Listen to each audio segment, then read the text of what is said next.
بسم اللہ الرحمن الرحیم والسلام علی رسول اللہ وعلی آلہ وصحبہ اجمعین، اما بعد۔ الحمدللہ ہم اللہ پاک کے فضل و احسان سے ابھی حضور علیہ السلام کی پاک بارگاہ میں سلام پیش کیا ہے، ابھی باہر نکلے ہیں اور پیغام ملا ہے کہ سرزمین برطانیہ پر برمنگھم کے شہر میں حضرت پیر طیب الرحمن قادری شوربی مدت العالی حاجی محمد رمضان صاحب اور دیگر ان کے معاونین کوشش کر رہے ہیں کہ یورپ کا ایک سب سے بڑا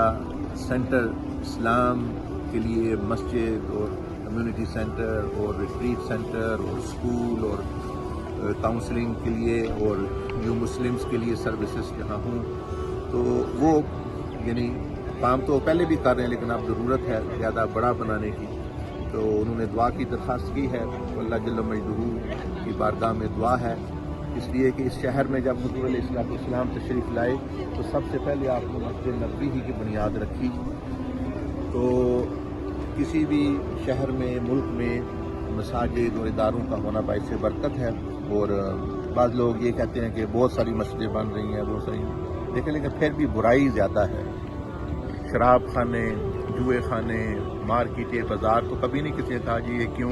ٹیک وے کھول رہے ہیں اور کیوں جی فیکٹری اور کھول رہے ہیں، کیوں جی جوتوں کی دکان اور کھول رہے ہیں، پہلی دکانیں بہت ہیں، اس کے لیے تو سب خاموش ہیں۔ اور جب اللہ کے دین کا کام ہوتا ہے جی مسجدیں بڑی ہیں، اچھا اگر تو سارے لوگ سجدے میں پڑے ہوئے ہیں پھر ٹھیک ہے اور ضرورت نہیں۔ کفر، فسق، فجور، بے حیائی پھر بھی عام ہے، اس لیے ان جگہوں کی اور زیادہ ضرورت ہے۔ اور پھر جہاں جہاں یہ بنتی ہیں وہ سارے کا سارا اثر پھر جو ہے مجموعی طور پر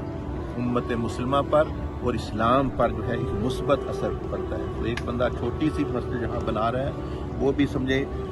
دریا ہے،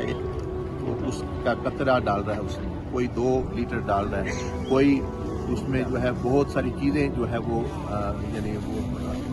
اپنا حصہ ڈال رہا ہے۔ تو اس میں جتنے بھی لوگ شرکت کر رہے ہیں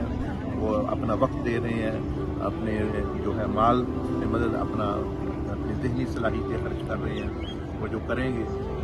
اللہ پاک ان کو اجر عطا فرمائے، قبولیت عطا فرمائے۔ اور سب سے بڑی بات یہ ہے کہ ہمیں پھر